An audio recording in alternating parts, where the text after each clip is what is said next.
नमस्कार के न्यूज की खास पेशकश जनहित में आपका स्वागत है। और जनहित में आज हम बात कर रहे हैं कैसे आयुष्मान भव।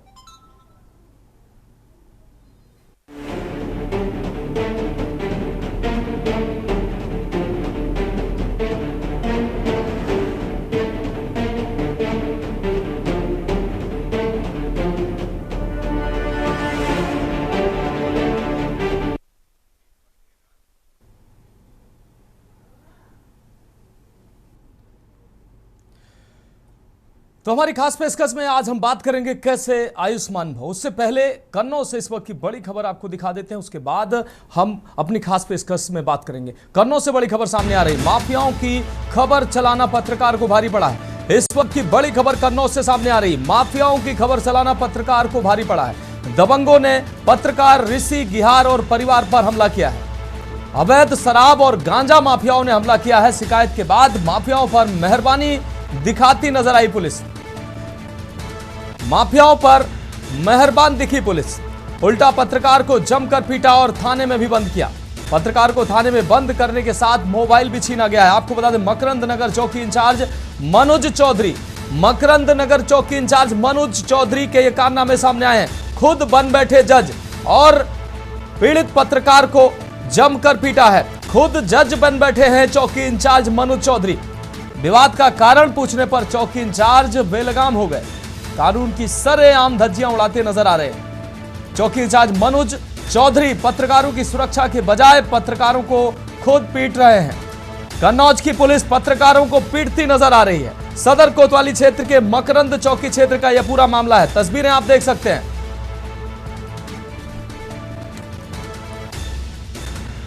तो माफियाओं की खबर चलाना पत्रकार को भारी पड़ा है।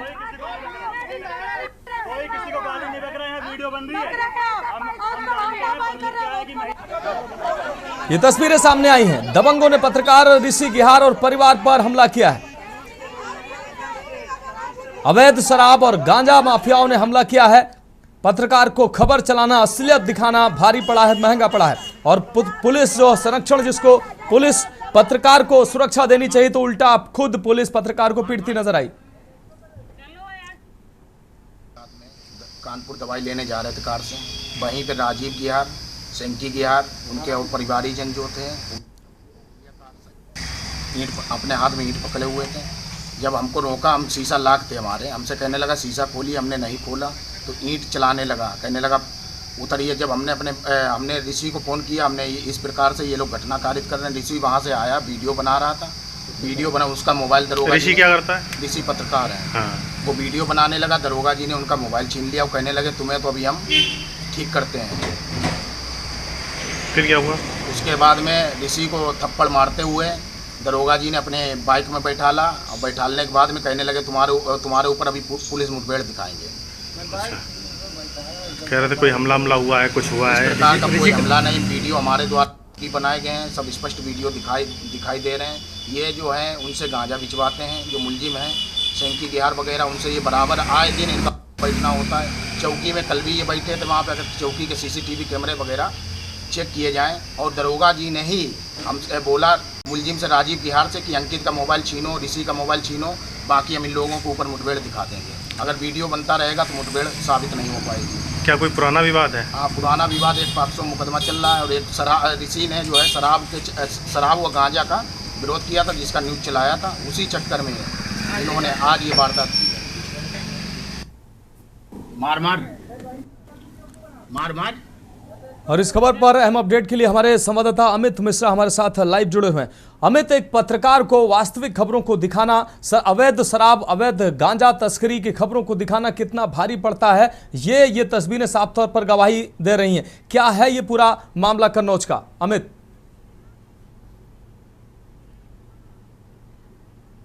जी बिल्कुल, बता दें, बहुत ही शर्मनाक ये मामला आया है, जहां उत्तर प्रदेश के मुखिया बोलते हैं कि पत्रकारों से अच्छा व्यवहार किया जाए। उत्तर प्रदेश पुलिस विभाग के मुखिया बोलते हैं कि पत्रकारों से अच्छा व्यवहार किया जाए। वहां कन्नौज के पुलिस विभाग में इस तरह के अधीनस्थ हैं जो अपराधियों को संरक्षण देते हैं और पत्रकारों पर कार्रवाई करते हैं। पूरे मामले की बात करी जाए तो पूरा मामला सुबह करीब 11 साढ़े 11 बजे के आसपास का है। पत्रकार का भाई यहाँ से अपनी पत्नी जो गर्भवती है, 7 महीने की गर्भवती है, कार से है, उसको दवा दिलाने ले जा रहा था। तभी ये जो अपराधी है, इसका भी बड़ा खुलासा के न्यूज की टीम करती है। ये अपराधी जो है, ये जो राजीव गिवार है, जिसने पत्रकार के भाई की गाड़ी रोकी थी, ये टॉप 10 जिले के टॉप 10 अधिकारियों में इसका नाम है। तो ये इसने जैसे ही गाड़ी रोकी है और इसने विवाद करने की कोशिश की है, जिसके बाद अपने बचाव में जब पत्रकार के छोटे भाई ने अपने पत्रकार भाई को बुला लिया, ऋषि गियार वहां पर मौके पहुंचे और वो जाते ही वहां पर अपना काम करने लगे, वो वीडियो बनाने लगे, किस तरह का कोई विवाद नहीं हो रहा था। इतने में जो मकरन नगर के चौकी इंचार्ज थे मनोज चौधरी, वो वहां पर आ गए। मनोज चौधरी अभी कुछ ही समय पहले यहाँ पर आए हैं, लेकिन इस मामले के अच्छी तरह से तहकीकात कर रहे हैं, लेकिन उनकी तहकीकात उनके ऊपर ही सवालिया निशान खड़ी कर देती है, जबकि उनको मालूम है कि जो उनके ठीक पीछे खड़ा है वो थाने का टॉप 10 माफिया है, और जिसको जो काली शर्ट में है, जिसको ये संरक्षण दे रहे हैं, जिससे मोबाइल छिनवा रहे हैं, ये जिले का टॉप 10 माफिया है। तो इसको पकड़ने की बजाय पत्रकार सिर्फ मोबाइल चला रहा था और कवरेज कर रहा था। वहां देखा जाए, अगर विवाद हो रहा था किसी से भी या उसके भाई से विवाद हो रहा था, वो कवरेज कर रहा था, तो उसको उल्टा पकड़ लिया है और उसके मोबाइल छीन लिए हैं ताकि कोई वीडियो, कोई फुटेज सामने ना पाए। और अपराधियों के सामने जो टॉप 10 अधिकारी हैं, जहां मनोज चौधरी जो चौकी इंचार्ज है मकरन नगर के, उन अपराधियों को पकड़ना चाहिए। उनकी जगह इन्होंने पत्रकार ऋषि गियार को पकड़ा है, और पकड़ा ही नहीं है, उसको थप्पड़ों से मारा भी है। ऋषि गियार ने यह आरोप भी लगाया है, यह बताया। तो कहीं ना कहीं जो मनोज चौधरी है, उनकी कार्यशैली पे बहुत बड़े बड़े सवाल खड़े हो रहे हैं। और जब इस बाबत हम लोगों ने पुलिस अधीक्षक से बात करी, तो पुलिस अधीक्षक को जो मनोज चौधरी चौकी इंचार्ज है, उन्होंने पूरी तरह से गुमराह कर दिया, और पुलिस अधीक्षक ने भी इसमें किसी तरह का कोई मामला संज्ञान नहीं दिया, और ये कहा है कि जो नियम संगत होगा वो कार्रवाई करी जाएगी। तो इसमें 2-3 बड़े बड़े सवाल खड़े होते हैं कि जब मनोज चौधरी वहां पर पहुंचे थे और जिले का टॉप 10 जो अपराधी है वो वहां पर मौके थे, तो क्या मनोज चौधरी उनको संरक्षण दे रहे थे? उनको क्यों नहीं पकड़ा? अब अगर पत्रकार वहां पर वीडियो बना रहा था, कोई विवाद हुआ था, तो पत्रकार को पीटने का हक क्या मनोज चौधरी के पास था? क्या उन अपराधियों को पकड़ने की जिम्मेदारी मनोज चौधरी की नहीं थी? क्या पत्रकार को पकड़ के थाने में लाने का इनके पास हक था? या जिस तरह की ये कार्रवाई कर रहे हैं, क्या ये इस तरह की कार्रवाई कर सकते हैं? तो तमाम तरीके के सवाल इनके ऊपर भी अब खड़े होने लगे हैं। आला अधिकारियों को सारा मामला संज्ञान में है, लेकिन मनोज चौधरी लगातार अपने आला अधिकारियों को गुमराह कर रहे हैं। अब मनोज चौधरी की जो ये कार्यप्रणाली है, ये खुलकर सामने आ गई है, क्योंकि जिले के टॉप 10 जो अपराधी हैं, वो खुलेआम मनोज चौधरी के पीछे हैं। अमित मनोज चौधरी जो चौकी इंचार्ज है, अमित मनोज चौधरी जो चौकी इंचार्ज हैं, वो साफ तौर पर संरक्षण देते नजर आ रहे हैं। जैसा कि आप बता रहे हैं, जिले का टॉप 10 अपराधी, उसको संरक्षण दिया जा रहा है। चौकी इंचार्ज मनोज चौधरी के द्वारा संरक्षण दिया जा रहा है। क्या उच्च अधिकारियों को ये घटना दिखाई नहीं दे रही है, या सिर्फ उच्च अधिकारी भी चौकी इंचार्ज के कहे के हिसाब से ही चलेंगे और पूरा जनपद अब चौकी इंचार्ज के कहे के हिसाब से चलेगा? उच्च अधिकारी किस लिए बैठे हैं? वो पूरी घटना का ठीक से सत्यापन क्यों नहीं करते हैं? चौकी इंचार्ज की बात को ही एसपी मानेंगे?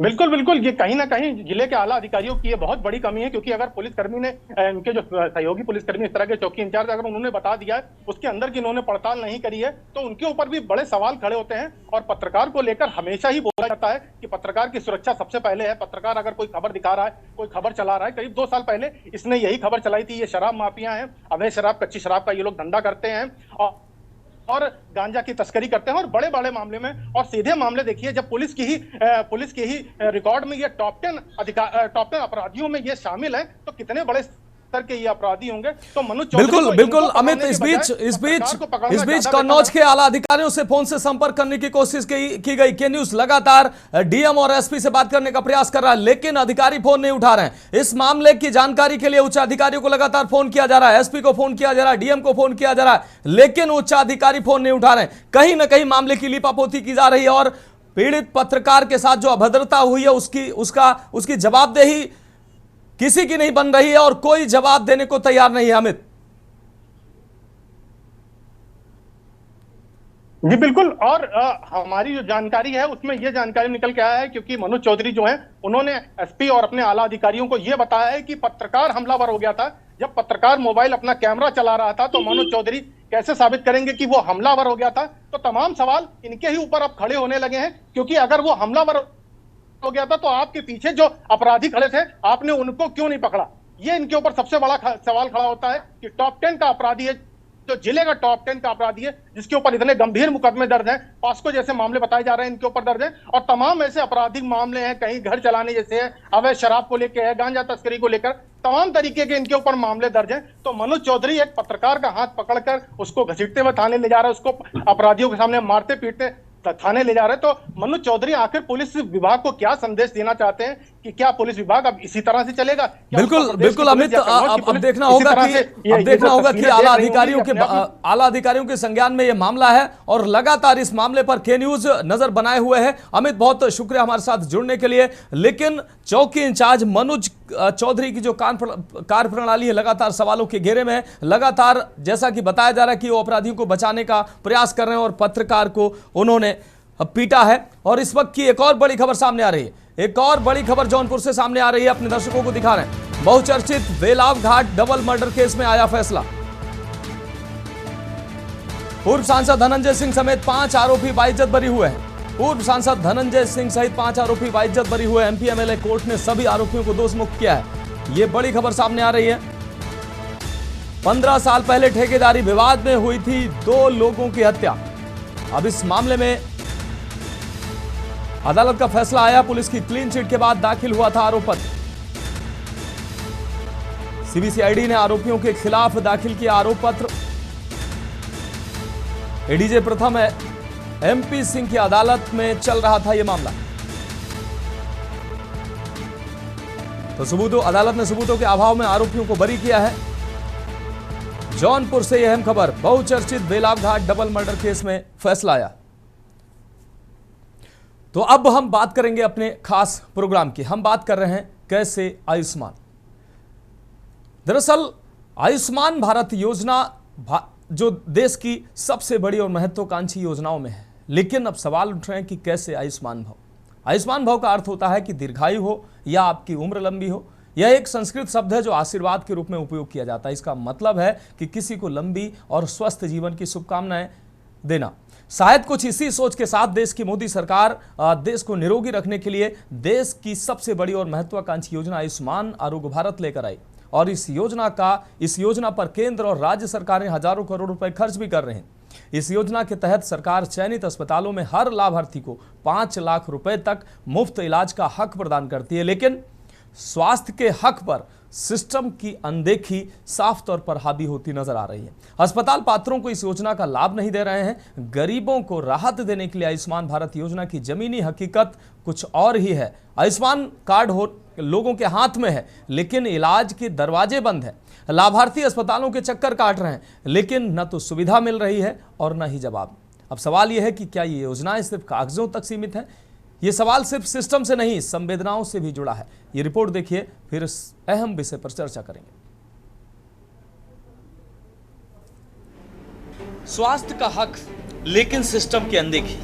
सरकार ने गरीबों को राहत देने के लिए आयुष्मान भारत योजना शुरू की, लेकिन जमीनी हकीकत कुछ और ही है।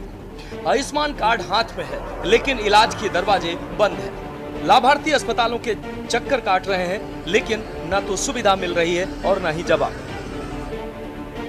पहली तस्वीर उत्तर प्रदेश के बागपत से है, जहां एक अस्पताल द्वारा मानवता और इंसानियत को शर्मसार कर देने वाला सनसनीखेज मामला सामने आया है। जहां अस्पताल संचालकों ने आयुष्मान कार्ड धारक व्यक्ति का ऑपरेशन करने से मना कर दिया, क्योंकि उनके परिजनों द्वारा दवाई और ऑपरेशन करने के औजार लाने से मना कर दिया, जबकि मरीज आयुष्मान कार्ड धारक है और उसे 5 लाख तक इलाज मुफ्त करने का अधिकार प्राप्त है। लेकिन लालची चिकित्सकों द्वारा मरीज को ऑपरेशन थिएटर से ही बाहर निकाल दिया गया। पूरा मामला बड़ौद के मेडिसिटी हॉस्पिटल का है, जहां राठौर गांव निवासी जगदीश हार्निया का मरीज है। जगदीश के परिजन आज बड़ौद मेडिसिटी अस्पताल पहुंचे और जगदीश को ऑपरेशन के लिए भर्ती कराया। इससे पूर्व भी जगदीश को इसी अस्पताल में लाया गया था, जहां उसकी सभी जांच की गई थी और जांच के उपरांत ऑपरेशन के लिए आज बुलाया गया था। पूरा दिन भूखा रखने के बाद जगदीश को ऑपरेशन के लिए ऑपरेशन कक्ष में लाया गया और चिकित्सकों ने परिजनों से दवाई और ऑपरेशन करने में इस्तेमाल किए जाने वाले उपकरण की डिमांड की। लेकिन परिजनों ने कहा कि वह आयुष्मान कार्ड धारक है, जिस कारण उनका इलाज और दवाई का खर्च सरकार उठाती है। लेकिन आप अलग से क्यों डिमांड कर रहे हैं? इन्हीं शब्दों से आग बबूला हुए चिकित्सकों ने मरीज को थिएटर से बाहर निकाल दिया और ऑपरेशन करने से साफ मना कर दिया। इसके बाद परिजनों ने बागपत डीएम, सीएमओ और मुख्यमंत्री कार्यालय को ट्वीट कर अस्पताल पर कार्रवाई की गुहार लगाई। जगदीश जगदीश जी, क्या हुआ है तुम्हारे साथ? हमारे साथ 2 दिन एडमिट रखे हुए हैं अस्पताल में। और हानिया का मैं बीमार हूँ, फिर रिजेक्ट कर दिया। कौन सा हॉस्पिटल है? मनीष के मैं सिटी किसके तहत एडमिट हुए थे आप यहाँ पे? कौन से कार्ड से वो इलाज कराना चाहते थे? मुफ्त है 5 लाख। तो मना क्यों किया उन्होंने? और सामान ले आओ, दवाई ले आओ। कहाँ से सामान मंगा रहे थे? बाहर से सामान मंगा रहे थे। अच्छा, तो आपने हम गरीबी आदमी हैं, हमारा बहुत नहीं था, तो इसलिए आपका इलाज नहीं हुआ? हाँ इसलिए इलाज नहीं हुआ। अगली तस्वीर लखीमपुर की है, जहां आयुष्मान भारत के तहत जिले भर के 17 निजी व 17 राजकीय अस्पतालों में मुफ्त इलाज की सुविधा दी गई है। एक लाभार्थी को कार्ड पर 5 लाख रुपए तक के इलाज की सुविधा दी जाती है। योजना के तहत कोई भी अधिकृत अस्पताल किसी कार्ड धारक को इलाज से मना नहीं कर सकता, लेकिन लखीमपुर खीरी में वास्तु स्थिति इसके ठीक उलट है। यहाँ कुछ चुनिंदा अस्पताल ही ऐसे हैं जहाँ इलाज त्वरित मिल जाता है, फिर कार्ड को अस्पताल संचालक प्रोसेस करते रहते हैं, जबकि अधिकांश अस्पतालों में लाभार्थी आयुष्मान कार्ड होने के बावजूद पैसे देकर इलाज पा रहे हैं। जब इस संबंध में जिले के मुख्य चिकित्सा अधिकारी डॉक्टर संतोष गुप्ता से बात की गई तो उन्होंने बताया कि इस तरह की कमियों को देखते हुए आयुष्मान मित्र लगाए गए हैं, जो मरीजों को आयुष्मान कार्ड के तहत इलाज कराने व कमियों को दूर करने के लिए सहायता करते हैं। मेरा नाम डॉक्टर कामरान है। आप संचालक? जी। क्या नाम है हॉस्पिटल का? Nice nursing home. आपका हॉस्पिटल इम्पैनल्ड है आयुष्मान भारत का? हाँ जी। तो यहाँ पे मरीजों का इलाज किया जाता है, तो उसमें कुछ मरीजों को कार्ड में दिक्कत भी आती है जिसकी वजह से इलाज नहीं हो पाता है। कार्ड की दिक्कत यह है, जैसे कार्ड पेंडिंग में है या केवाईसी नहीं हुई है, तो वो कोशिश करते हैं, हम लोग यहाँ पे आयुष्मान मित्र अपॉइंट कर रखा है, वो अपना रिजॉल्व करते हैं।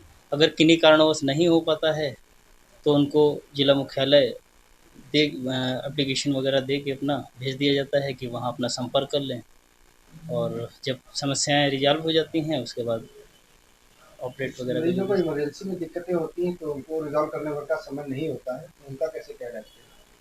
उनके लिए जिला मुख्यालय में जो टीम है उनको अवगत कराया जाता है।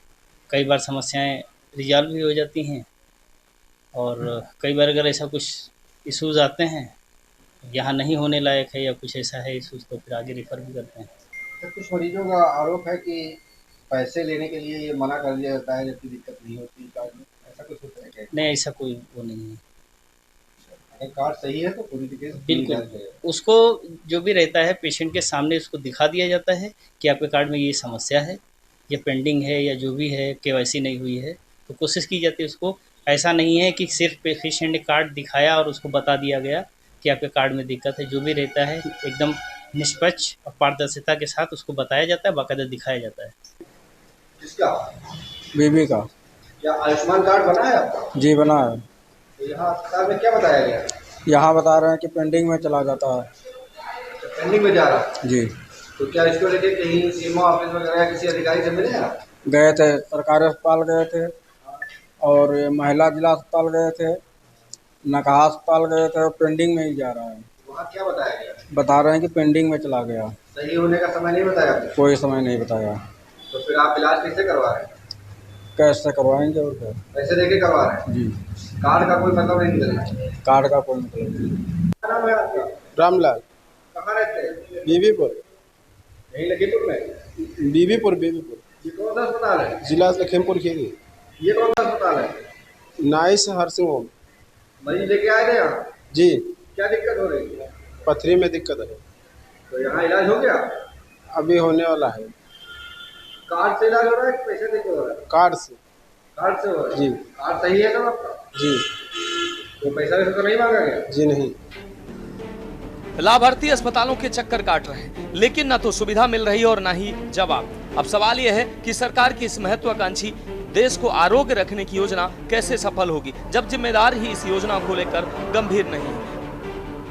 उत्तर प्रदेश के जनपद लखीमपुर खीरी में अगर कुल आयुष्मान कार्ड धारक संख्या की बात की जाए तो लखीमपुर खीरी जिले में कुल 10,76,000 आयुष्मान कार्ड धारकों का इसका लाभ मिल रहा है। मगर जब आयुष्मान कार्ड धारक किसी निजी अस्पताल में अपने परिवारजनों को लेकर इलाज कराने के लिए जाता है तो निजी अस्पताल ये कहकर मना कर देते हैं कि आपका आयुष्मान कार्ड जो है डाटा शो नहीं कर रहा है। जब हमने इस मामले में लखीमपुर खीरी जनपद के मुख्य चिकित्सा अधिकारी डॉक्टर संतोष गुप्ता से बात की तो उनका कहना है कि अगर इस तरह की शिकायतें मिल रही हैं तो उस अस्पताल के विरुद्ध तत्काल कार्रवाई की जाएगी। वहीं कुछ निजी अस्पताल तो इसमें इलाज दे रहे हैं और कुछ निजी अस्पताल ऐसे भी हैं जो आयुष्मान कार्ड धारक को यह कहकर मना कर देते हैं कि आपका आयुष्मान कार्ड जो है बना है वो सही नहीं है।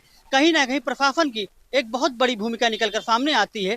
जो प्रशासन दावे करते हैं कि हम जो जिनका कार्ड बना है उनको सुविधा मुहैया कराएंगे, उनको इलाज मुहैया कराएंगे, वो सिर्फ कागजों तक ही सीमित रहता नजर आ रहा है।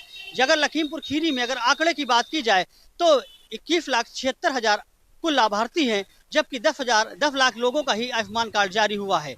अगर सरकारी अस्पतालों की बात की जाए तो 17 राजकीय अस्पताल हैं जिसमें इसका लाभ मिल रहा है। वहीं प्राइवेट अस्पतालों की अगर बात की जाए तो 17 ही कुल प्राइवेट अस्पताल हैं जो इस योजना का लाभ दे पा रहे हैं।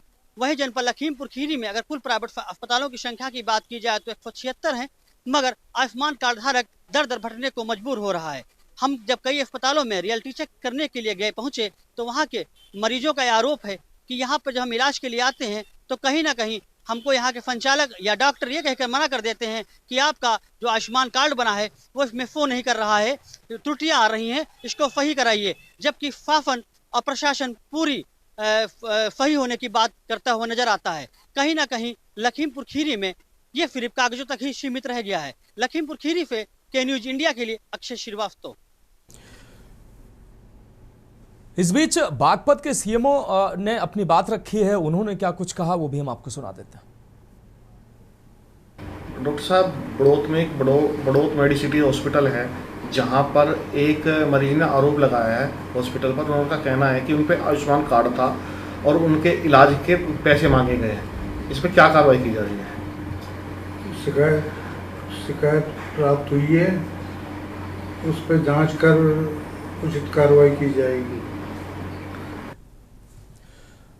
तो सीएमओ साहब कह रहे हैं कि शिकायत मिली है, जांच कर कार्रवाई की जाएगी। लेकिन कार्रवाई श्रीमान कार्रवाई अगर होती तो फिर इस पर चर्चा की क्या ज़रूरत थी? फिर इतना विषय इतना गंभीर क्यों होता? मरीज हैं जो वो दर दर भटक रहे हैं। तमाम ऐसे अस्पतालों में ऐसी तस्वीरें देखने को मिल रही है। हालांकि सब अस्पतालों में ऐसा नहीं है, तमाम अस्पतालों में इलाज भी मिल रहा है, लेकिन कई सारे ऐसे अस्पताल हैं जहां पर इलाज मिल नहीं पा रहा है। मरीज जो है वो आयुष्मान कार्ड हाथ में लिए घूम रहे हैं, लेकिन अस्पतालों में उनके लिए दरवाजे बंद हैं। उनको जो हक दिया गया है 5 लाख रुपए तक मुफ्त इलाज का, वो हक कहीं ना कहीं सिस्टम की अनदेखी की वजह से वो हक उनको उन मरीजों को मिल नहीं पा रहा है।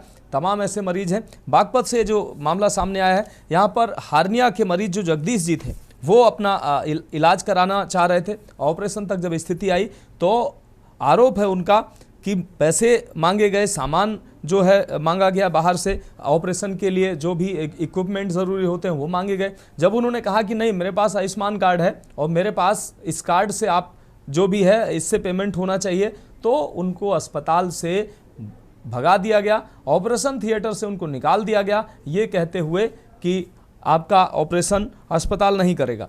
अब आप अंदाज़ा लगाइए किस उद्देश्य के साथ इतनी महत्वाकांक्षी योजना भारत को आरोग्य रखने के लिए, जो लोग छोटे मोटे इलाज के लिए ज़मीनें बिक जाती, घर बिक जाते थे और जीवन भर की कमाई जो थी वो लोगों की एक झटके में लोगों का सारा जो धन था वो चला जाता था। इस उद्देश्य से सरकार ने इस महत्वाकांक्षी योजना को शुरू किया था कि कम से कम 5 लाख तक इलाज जब लोगों को मिलेगा तो लोगों के जो जमा पूंजी है वो बचेगी और कहीं ना कहीं जो लोगों को इससे सुविधा होगी, लोग सरकारी और प्राइवेट अस्पतालों में जाकर इस सुविधा का लाभ ले पाएंगे। लेकिन कहीं ना कहीं ये योजना ऐसे लोगों की भेंट चढ़ती नजर आ रही है जो इस योजना को सफल होते देखना नहीं चाह रहे हैं। और इस विषय पर चर्चा के लिए हमारे साथ खास मेहमान जुड़ चुके हैं। कुलदीप भारद्वाज बीजेपी नेता हमारे साथ जुड़ चुके हैं, बिल्लू प्रधान सपा नेता हमारे साथ जुड़ने वाले हैं, प्रमोद गोस्वामी कांग्रेस नेता हमारे साथ जुड़ चुके हैं, राजुद्दीन मलिक आरएलडी नेता हमारे साथ जुड़ चुके हैं, सुभाष चंद्र कश्यप समाज सेवी हमारे साथ जुड़ चुके हैं, साथ ही कुलदीप पंडित हमारे साथ संवाददाता बागपत, अक्षय श्रीवास्तव संवाददाता लखीमपुर हमारे साथ जुड़ चुके हैं। आप सभी मेहमानों का चर्चा में स्वागत करते हुए कुलदीप पंडित आपके पास आएंगे। बागपत में जो घटना सामने आई है, जगदीश नाम के जो मरीज हैं, इनका अस्पताल में ऑपरेशन होना था, लेकिन किन परिस्थितियों में ऑपरेशन नहीं किया गया? परिजनों का आरोप है कि उनसे ऑपरेशन के नाम पर जो भी ऑपरेशन का खर्चा होना था, इक्विपमेंट और सारा कुछ उनसे मांगा गया, पैसे मांगे गए, लेकिन जब उन्होंने मना कर दिया, उन्होंने कहा मेरे पास तो आयुष्मान कार्ड है, मुझको तो इलाज मुफ्त में मिलना चाहिए, तो उनको ऑपरेशन थिएटर से भगा दिया गया। क्या है सच्चाई इसके पीछे?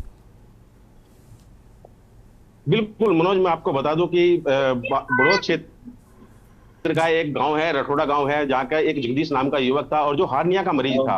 काफी समय से ये मतलब पीड़ित था और अपना इलाज कराने के लिए लगातार हॉस्पिटलों के चक्कर लगा रहा था। लेकिन जब इसको यहाँ मेडिसिटी हॉस्पिटल बड़ौद पहुंचा तो इसकी जांच की गई। जांच करने के बाद इसको घर वापस भेज दिया और उसके बाद बताया गया कि इसको डेट दी गई कि आपका ऑपरेशन जो है वो 1 तारीख में हो जाएगा। तब ये 1 तारीख में पहुंचा, फिर 2 तारीख में इसको एडमिट किया गया, लेकिन लगातार 3 दिन से ये हॉस्पिटल में ही था। और उसके बाद इसकी जांच की गई। जांच करने के बाद इसका इलाज शुरू किया गया। इलाज होने के बाद ही इसको ऑपरेशन थिएटर में ले जाया गया। जब ऑपरेशन थिएटर में इसकी ऑपरेशन की तैयारी चल रही थी तो उसी समय जो वहां पर चिकित्सक थे, आरोप है कि चिकित्सकों ने मेडिसिन के लिए परिजनों को कहा कि आप मेडिसिन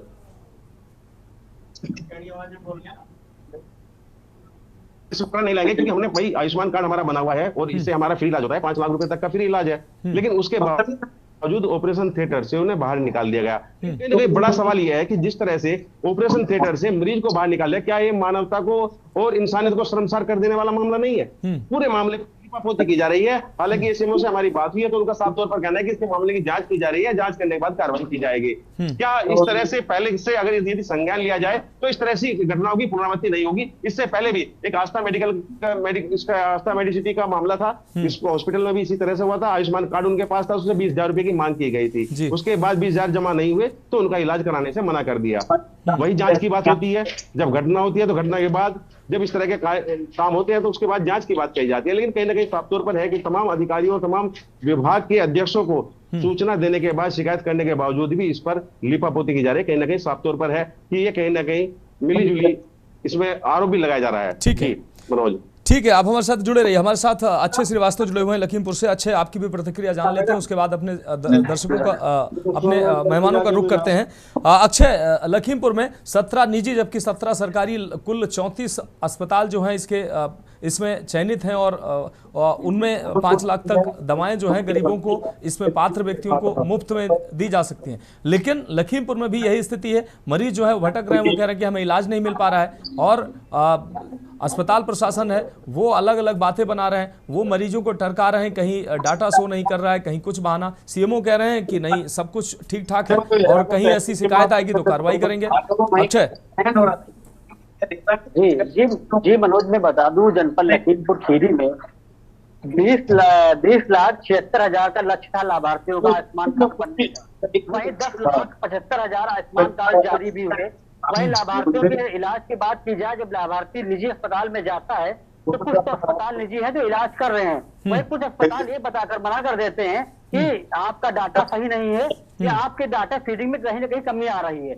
जब मरीज यहाँ मुख्य चिकित्सा अधिकारी कार्यालय पे आता है और यहाँ शिकायत करता है तो यहाँ के सीएमओ साहब कहते हैं कि आप मित्र से मिलिए जाके। जब आयुष्मान मित्र से मिलता है तो वो कहता है कि आपका डाटा सही है। तो कहीं ना कहीं जो निजी अस्पताल के जो संचालक हैं या डॉक्टर हैं वो मरीजों को गुमराह कर रहे हैं। और गुमराह इसलिए कर रहे हैं क्योंकि उनको जो संचालक का भी आरोप है कि कहीं ना कहीं जो पैकेज होता है वो कम का हो रहा है, जबकि सरकार बेहतर से बेहतर इलाज सुविधा मुहैया करने की बात कर रही है, मगर लखीमपुर खीरी में ये सिर्फ धरातल पर देखते नजर नहीं आ रहा है। जी ठीक है, आप हमारे साथ जुड़े रहिए। अक्षय, हमारे साथ भारतीय जनता पार्टी से कुलदीप भारद्वाज जी जुड़े हुए हैं। कुलदीप भारद्वाज जी आपसे अहम सवाल। भारद्वाज जी, ये जो आयुष्मान भारत योजना कहीं ना कहीं मुझे जहां तक लगता है मोदी सरकार की जितनी योजनाएं देश में चालू की गई सबसे बड़ी ये योजना है, क्योंकि इस योजना से गरीबों को सीधा लाभ हो रहा है, लाभ होता है और कहीं ना कहीं एक गरीब तबके का, सामान्य परिवार का जो व्यक्ति अगर कहीं बीमारी उसको लग जाए तो जमीन बिक जाती है, जमा पूंजी खत्म हो जाती है और जो उसका पूरा सिस्टम बिगड़ जाता है। तो सरकार ने इस दर्द को समझा और कम से कम इलाज की गारंटी उपलब्ध कराई। लेकिन कुछ जो जिम्मेदार हैं वो इस हक पर, उनकी लापरवाही की वजह से इस हक पर अनदेखी की जा रही है और कहीं ना कहीं गरीबों को इसका लाभ नहीं मिल पा रहा है और सरकार की इतनी बड़ी महत्वाकांक्षी योजना को पलीता लगा रहे हैं जिम्मेदार। क्या कहेंगे आप? बहुत बुरा जी अनम्यूट कर लीजिए। अपने मोहल्ले में इसमें 15 कुलदीप जी, आपकी आवाज स्पष्ट नहीं आ पा रही है। कुछ नेटवर्क की समस्या लग रही है मुझे। ठीक है कुलदीप जी, आएंगे आपके पास। आपकी आवाज़ स्पष्ट रूप से ना तो सहयोगियों को मिल पा रही है और ना ही दर्शकों को हमारे बेहतर मिल पा रही है। हमारे साथ कांग्रेस नेता प्रमोद गोस्वामी जी जुड़े हुए हैं। प्रमोद गोस्वामी जी, स्वास्थ्य का हक सरकार ने दिया गरीबों को और ऐसे वर्ग के लोगों को जो कम से कम उनके पास इतना धन नहीं है कि वो महंगे अस्पतालों में इलाज करा सकें, और सामान्य बीमारी में उनका परिवार इतना पीछे चला जाता है, दशकों पीछे चला जाता है, क्योंकि छोटी मोटी भी बीमारी हो जाती है तो वो घर जमीन और सब कुछ दांव पे लग जाता है। लेकिन ये महत्वाकांक्षी योजना ऐसे धराशायी कर रहे हैं कुछ जिम्मेदार, जो हक दिया गया है ये सिस्टम की लापरवाही से कहीं ना कहीं धराशायी होता नजर आ रहा है। जमीनी हकीकत जो है वो दो घटनाएं अभी बागपत और लखीमपुर की घटनाएं हैं, वो साफ बयां कर रही हैं। सिर्फ ये दो जनपदों की घटनाएं नहीं है, तमाम जनपदों में ऐसी तस्वीरें सामने आ रही हैं। इतनी बड़ी महत्वाकांक्षी योजना किस तरीके से लापरवाही की भेंट चढ़ रही है, क्या कहेंगे आप प्रमोद जी? देखिए, मैं कहूंगा कि इस समय भाजपा सरकार का पूरा गुंडाराज चल रहा है। प्रचार की व्यवस्था में तो बहुत पैसा खर्च है, लेकिन धरातल पे व्यवस्था भाजपा सरकार की नजर नहीं आती। ये आप हमारे यहाँ का जो आज मैटर आपके सामने आया HCG हॉस्पिटल का, आयुष्मान कार्ड बनाए जा रहे हैं, लेकिन उनका लाभ मिल कहाँ रहा है? किसको मिलता, किसको है?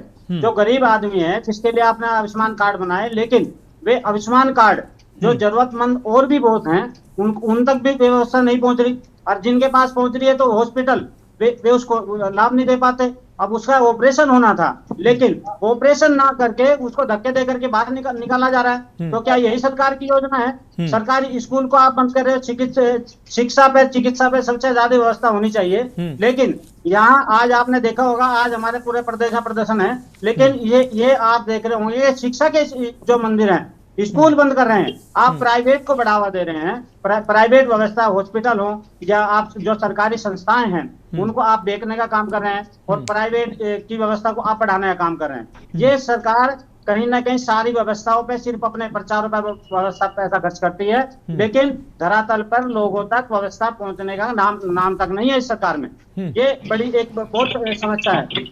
अपने जिला अस्पतालों में भी ऐसी व्यवस्थाएं हैं कि जो गरीब आदमी अपना इलाज कराने के लिए जाते हैं, वहां बिना रिश्वत के तो पैसे की बात नहीं होती।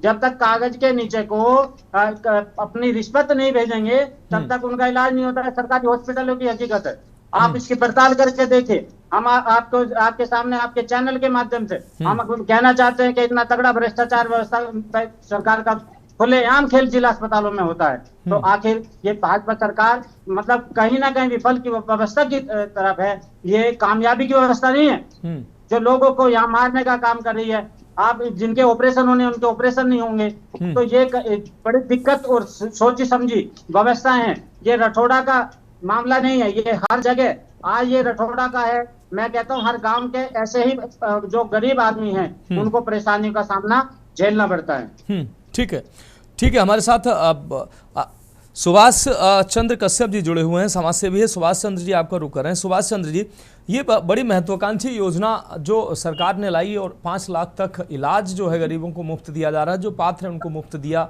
जा रहा है, तमाम अस्पतालों में दिया भी जा रहा है। लेकिन बहुत सारे अस्पताल हैं जो इसमें अटैच्ड हैं, लेकिन कहीं ना कहीं वो लापरवाही कर रहे हैं, वो मरीजों को गुमराह कर रहे हैं। कहीं बताएंगे कि डाटा शो कर नहीं कर रहा है, अधिकारियों के पास जाओ तो वो कहेंगे कार्रवाई होगी। अरे भाई, जिस व्यक्ति का परिवारीजन बीमार है वो अधिकारियों के यहाँ अगर शिकायत कितने बार लेके जाएगा कि कार्रवाई होगी नहीं होगी, कार्रवाई होगी नहीं होगी। एक जनपद में 20-20, 30-30 अस्पताल जो हैं इस योजना से अटैच्ड हैं, लेकिन लोगों को उसका लाभ नहीं मिल पा रहा है। लोग जो हैं वो कार्ड लिए घूम रहे हैं, अस्पतालों के गेट बंद हैं उनके लिए, तो कैसे इस योजना को सफल माना जाएगा?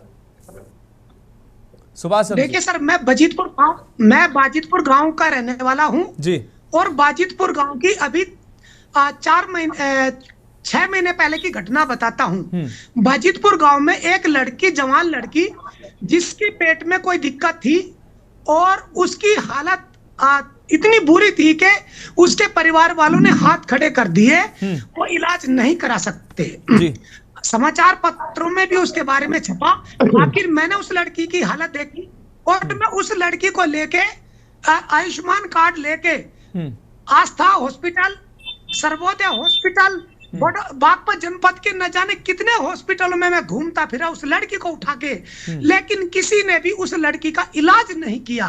और ये अखबारों में भी छपा, टीवी चैनलों पे भी चला। शर्म की बात है, देश की सरकार जब हॉस्पिटल को आयुष्मान कार्ड की सुविधा देती है लेकिन उनको पैसे समय पर पे नहीं करती और हॉस्पिटल वाले मरीज को टाटा बाय बाय करने में देर नहीं लगाते। वो कहते हैं कि सरकार से पैसा ही नहीं आता आयुष्मान कार्ड का। जब सरकार से पैसा ही नहीं आता तो इलाज किसका करे और कैसे करे, पैसा कहां से आएगा?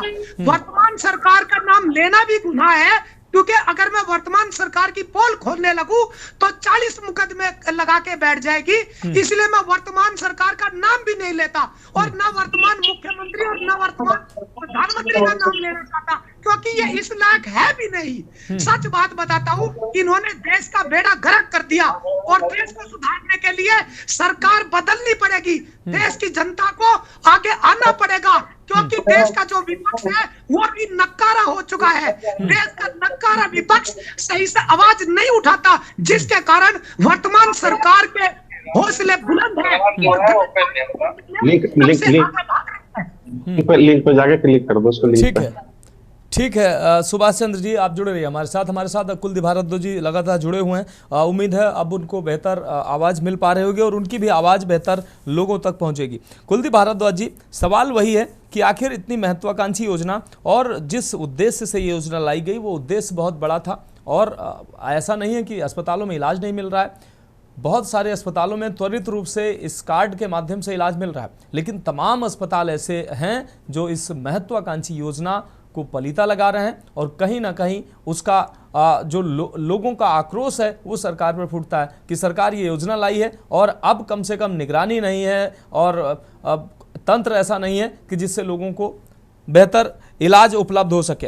पहले शिकायतें हुई, उसके बाद एक आयुष्मान मित्र अस्पतालों में भर्ती किए गए, लेकिन अब आयुष्मान मित्र भी कुछ नहीं करते नजर आ रहे हैं और अस्पतालों में ऐसे लोगों को धक्के मार के अगर भगाया जाएगा तो कैसे इस योजना को धरातल पर उतारा जा सकेगा? कुलदीप जी फोन अनम्यूट कर लीजिए।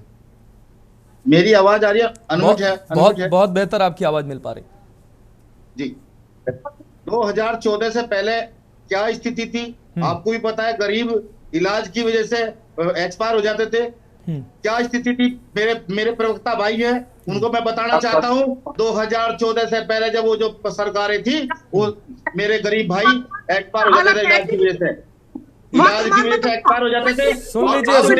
सुन लीजिए भाई, प्रधानमंत्री आदरणीय नरेंद्र मोदी जी। सुभाष चंद्र जी अपनी बारी में बोलिएगा। सुभाष चंद्र जी अपनी बारी का इंतजार करें। आयुष्मान की योजनाएं धरातल पर हो रही है। धरातल पर अगर ऐसी कोई घटना घटी है तो उसकी जांच की जाएगी और जांच करके दूध का दूध और पानी का पानी हो जाएगा। सुभाष चंद्र जी अपनी बारी बोलिएगा भाई। अगर ऐसा कोई अधिकारी है सर झूठ बोल रहे, सर झूठ बोल रहे, कैसे उसको बोल सुभाष चंद्र जी? अरे सुभाष चंद्र जी सुनिए ना, आप अपनी बारी बोलिएगा भाई। मैं समय दे रहा हूं ना, अब उनका पक्ष भी सुन लेते हैं। ठीक है कुलदीप भारद्वाज जी, आप कह रहे हैं कि अब पिछली सरकारों में क्या हो रहा था उस पर मेरा सवाल नहीं है, आपकी सरकार ये योजना लेकर आई। मेरे गरीब किसान, गरीब मजदूर वो इलाज की वजह से अपने को दम घुट जाता था, इलाज भी नहीं हो पाता था, रास्ते में दम तोड़ देते थे। अरे कुलदीप भारद्वाज जी, ये तो मैं पांच मिनट मैंने इस योजना का गुणगान किया ना। कुलदीप भारद्वाज जी, मैंने इस योजना का गुणगान किया ना कि बहुत अच्छी योजना है, वास्तव में बहुत अच्छी योजना है और लोगों को लाभ इसका मिल रहा है और लाभ मिलना चाहिए। लेकिन जहां लाभ नहीं मिल रहा है वहां निगरानी होनी चाहिए ना, वहां कार्रवाई होनी चाहिए ना। वहां का अगर 4 जगह लाभ मिल रहा है, 2 जगह नहीं मिल रहा है तो जिम्मेदारी भी तो बनती है। कुलदीप जी जी मैं इस बात को कहना चाहूंगा और इस पे ऊपर से हमारे आदरणीय योगी आदित्यनाथ जी उत्तर प्रदेश के यशस्वी मुख्यमंत्री योगी आदित्यनाथ जी बिल्कुल अच्छे से प्रशासन चला रहे हैं। अगर ऐसी कोई घटना घटती है तो उस पर तुरंत कार्रवाई होती है, ऐसे अधिकारियों को दंडात्मक कार्रवाई होती है।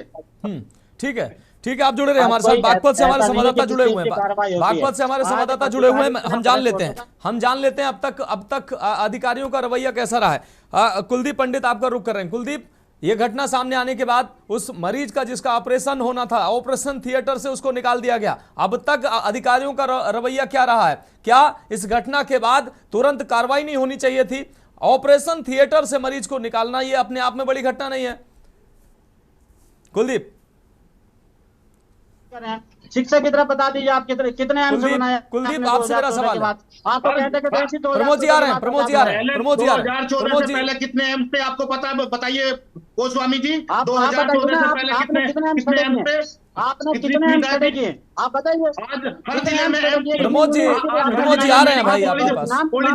की स्थापना हो रही है, आज हर जिले में मेडिकल कॉलेज बन रहे हैं। कितनी कमजोर व्यवस्था। प्रमोद जी ऐसे चर्चा नहीं चलेगी। प्रमोद जी अपनी बारी बोलिएगा। कुलदीप पंडित, आप अपनी बात कंप्लीट करें। प्रमोद जी की आवाज बंद कर दें कृपया। कुलदीप पंडित, कुलदीप, क्या आप हमें सुन पा रहे हैं? फोन अनम्यूट कर जवाब दीजिए। जी कुलदीप, मेरा सवाल है कि ऑपरेशन थिएटर से मरीज को निकालने के बाद अब तक कोई कार्रवाई नहीं हुई है। अधिकारी जो है लीपापोती कर रहे हैं, कह रहे हैं कार्रवाई की जाएगी, ऐसा कोई मामला सामने आएगा, जबकि अपने आप में यह बड़ी घटना है। अब तक कोई कार्रवाई नहीं हुई है, हो जानी चाहिए थी कार्रवाई।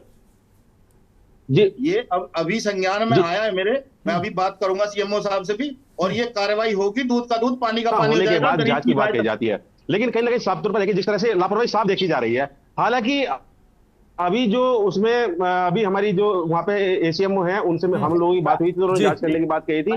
डिप्टी से हमारी इस संबंध में बात हुई है, तो उनका कहना है कि हमने इसको नोटिस जारी कर दिया है। नोटिस जारी करने के बाद उसकी जांच की जा रही है, जांच के लिए टीम लगा दी गई है, और जैसे ही यदि उसमें कोई अगर हमें दिखाई देगा कि हाँ इसमें लापरवाही की गई है या उसका इलाज नहीं किया गया है, तो उसके खिलाफ दंडात्मक कार्रवाई भी होगी, उसके लाइसेंस को निरस्त कर दिया जाएगा। जी मनोज। ठीक है, प्रमोद जी का रुख कर रहे हैं। प्रमोद जी, तमाम ऐसी योजनाएं हैं, सिर्फ आयुष्मान भारत की हम बात नहीं कर रहे, तमाम ऐसी योजनाएं हैं जो कहीं ना कहीं निगरानी बेहतर ना होने से बेहतर योजनाएं हैं। सरकार कोई भी योजना लेके आए, आपकी सरकार लेके आए, भारतीय जनता पार्टी की सरकार लेके आए, समाजवादी पार्टी की सरकार लेके आए, योजना अगर बेहतर है, उससे जनता का हित हो रहा है, तो उसमें तारीफ होना चाहिए और उसके लिए कोई गुरेज नहीं करना चाहिए। कोई भी सरकार आती है, जनहित के लिए काम करती है। यह योजना निश्चित रूप से बहुत क्रांतिकारी योजना है अपने आप में, लेकिन उसका लाभ जब तक निचले पायदान तक बैठे लोगों को या जो पात्र व्यक्तियों को नहीं मिलेगा, अस्पतालों में वो चक्कर काटेंगे और वो कार्ड लिए घूम रहे हैं और अस्पताल में उनको अगर एंट्री नहीं मिलेगी, तो फिर ऐसे कार्ड का क्या फायदा, ऐसी योजना का क्या फायदा? ऐसी तमाम योजनाएं बनती हैं और धरातल पर जाके धराशायी हो जाती हैं। प्रमोद जी,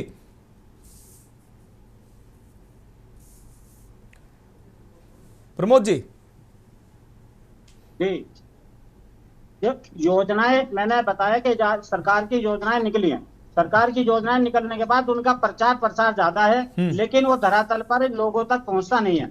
इसके पीछे जब अधिकारी के पास आप जाएंगे तो अधिकारी कोई सुनने को तैयार नहीं होगा, और जो शासन में बैठे शासन के लोग हैं वे सिर्फ आकर के अपनी फॉर्मेलिटी मंचों के माध्यम से कर जाएंगे, लेकिन जो व्यवस्थाएं जो होनी चाहिए, सुचारू रूप से जो चलना चाहिए, सरकारें अपना, मैं मानता हूं कि अपना काम करती हैं, लेकिन जब अपना काम करते हुए अगर अपने खाली प्रचार में व्यस्त रहेंगे, तब जाकर के जनता तक व्यवस्थाएं नहीं पहुंच पाती। अब हम कोई भी शिकायत कर लेते हैं, सरकार तो ऐसी भी आ रहे हैं कुलदीप भारद्वाज जी, कुलदीप जी अपनी बारी बोलिएगा। कुलदीप जी आ रहे हैं, जवाब दीजिएगा। आ रहे हैं प्रमोद जी, अपनी बात कंप्लीट करें। प्रधानमंत्री ये कहते थे अभी 1 रुपया अगर मेज बेचते हैं तो 15 पैसे आते हैं गरीबों के हाथ में, 15 पैसे आते हैं दलाल थे, उस टाइम पर दलाल थे, लेकिन देश के प्रधानमंत्री आदरणीय मोदी जी ने ऐसे योजना जनधन खाते खुलवा करके सीधे डायरेक्ट लिंक 1 रुपया भेजा तो 1 रुपया आता है। दलालों की कमाई खत्म हो गई है। अच्छा, इसमें आज सारे बच्चे अगर पढ़ लिख करके हाई डिग्री लेकर के वे लोग महंगी शिक्षा ग्रहण करके आज वे लोग बैठे, उनको सुभाष चंद्र जी का रुख करते हैं। ठीक है, सुभाष निकाल दी, तो सुभाष चंद्र जी का रुख डाउनलोड कर सही लगेगी बस। ठीक है प्रमोद जी, आपकी बात आगे। प्रमोद जी आपकी बात आगे। प्रमोद जी आपकी बात आगे। सुभाष बता के तो देखें, धरातल पे आए, आमने सामने बैठ के आप बात करें तो कितने आपके काम निकले हैं। चलिए ठीक है प्रमोद जी सुभाष जी से उनका पक्ष जान लेते हैं, फिर कुलदीप भारद्वाज जी से जवाब लेते हैं। सुभाष चंद्र जी, जैसे ये एकमात्र ऐसी योजना नहीं है जो ऐसे इस तरीके की भ्रष्टाचार की भेंट कह लीजिए या जिस तरीके से धरातल पर दिखाई दे रही है। हालांकि पूरी तरीके से सभी जनपदों में ऐसी सूरत हाल नहीं है, लेकिन तमाम अस्पतालों से ऐसी तस्वीरें सामने आती हैं। अगर आयुष्मान कार्ड लेके कोई मरीज पहुंच जाता है प्राइवेट, खासकर प्राइवेट अस्पतालों में, ऐसा लगता है कोई अपराधी आ गया है, मतलब कोई भिखारी है, ऐसे उसके साथ उसको ट्रीट किया जाता है कि वो भाई सरकार पैसा दे रही है, कोई मुफ्त में इलाज नहीं कर रहा है। प्राइवेट अस्पताल हो या सरकारी अस्पताल हो, 5 लाख रुपए की गारंटी सरकार दे रही है और बाकायदा जो भी इलाज होता है उसका पैसा सरकार दे रही है। फिर इन अस्पतालों को कम से कम मानवीय व्यवहार भी ठीक से करना चाहिए, बेहतर इलाज भी करना चाहिए। सरकार पैसा दे रही है, कोई खैरात थोड़ी, ये खैरात में थोड़ी कर रहे हैं प्राइवेट अस्पताल। सुभाष चंद्र जी। सर देखिए, मैं यहाँ पे एक बात कहना चाहता हूँ कि आदरणीय मोदी जी के नेतृत्व में, योगी जी के नेतृत्व में, भाजपा के नेतृत्व में जो वर्तमान सरकार चल रही है, ये सरकार जनता के लिए नहीं है। अभी हमारे प्रवक्ता भाजपा के कह रहे थे, मैं नाम नहीं लेना चाहता, भाजपा का शब्द भी अपने मुंह पे लाना नहीं चाहता, क्योंकि भाजपा से इतनी नफरत हो चुकी है देश की जनता को, और देश की जनता तंगाल हो चुकी है। बताना चाहता हूँ कि जो ये कह रहे कि 15 पैसे 2019 में आ रहे हैं कुलदीप जी आ रहे हैं, कुलदीप जी आ रहे हैं, कुलदीप जी आ रहे हैं, कुलदीप जी आ रहे हैं, कुलदीप जी, जनता की आवाज मोदी जी के साथ है, जनता की आवाज मोदी जी कुलदीप जी आ रहे हैं, कुलदीप जी आ रहे हैं, कुलदीप जी सुन लीजिए, कुलदीप जी, सुभाष जी को सुन लीजिए, कुलदीप जी आपकी पार्टी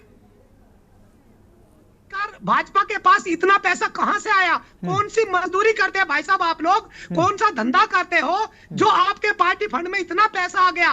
कहां से आ गया? ये जो आपने योजनाएं चलाई है, आयुष्मान कार्ड योजना या किसी भी प्रकार की योजना, सारा का सारा पैसा 90% पैसा भाजपा के खाते में। योजना नहीं मिलनी चाहिए थी क्या? गरीबों को आयुष्मान योजना नहीं मिलनी चाहिए थी? अरे भाई साहब, भाजपा जनता को योजना मिले अच्छी बात है, लेकिन ये बताओ आपकी भाजपा की पार्टी में इतना पैसा, भारतीय जनता पार्टी की सरकार है, घोटाले की सरकार नहीं है। जो इतने घोटाले होते थे पहले 2014 से पहले घोटाले होते थे, आज देश की जनता घोटाले कहाँ ढूंढती फिरती, घोटाले कहीं हुए नहीं। आयुष्मान कार्ड का पैसा सारा खा गए, ECHS का पैसा सारा खा गए, देश के सारे फंड को लूट के भाजपा के खाते में लगे, सारा प्रचार में लगा दिया आप लोगों ने पैसा। सुभाष चंद्र जी, सुभाष जी अब सुन लीजिए, सुभाष जी आप पूरे देश की जनता के लग रहा है प्रवक्ता हो गए हैं। पूरे देश की जनता को अगर भाजपा से नफरत हो गई है तो फिर भाजपा को क्यों नहीं चुनाव में क्यों नहीं हरा देती है जनता? हमें लग रहा है आप उसको विषय को पूरा राजनीतिक मत बनाइए। आप हमें लग रहा है कि, अब मुझे लग रहा है कि राजनीतिक प्रवक्ता आप बेहतर है, समाज सेवी से बेहतर आप राजनीतिक प्रवक्ता है। आप समाज सेवी के डेजिग्नेशन पे हमारे चैनल पे आप समाज सेवी के डेजिग्नेशन पर बैठे हैं। तमाम ऐसे आयुष्मान के लिए तमाम ऐसे अस्पतालों में भटक रहे हैं, तमाम ऐसे लोग अगर भटक रहे हैं, आज आप समाज सेवा कर रहे हैं। कितने लोगों को आपने योजना का लाभ पहुंचाया? अधिकारी अगर नहीं सुन रहे हैं, अधिकारियों के दरवाजे पर जाकर धरना दिया है, कितने लोगों को की सेवा की आपने? बताइए सुभाष चंद्र जी, बता दीजिए। रुकिए सर, आपके पत्रकार कुलदीप पंडित जी जीता जागता उदाहरण है। मैं एक लड़की को लेके, जो मेरे गांव की लड़की है उसको भी लेके मैं दर दर भटका, डीएम साहब के दरबार में गया, एडीएम साहब पंकज वर्मा साहब के सामने गया, किस किस का नाम बल्लाऊं, सबके नाम मैं खोल सकता हूं एक एक का।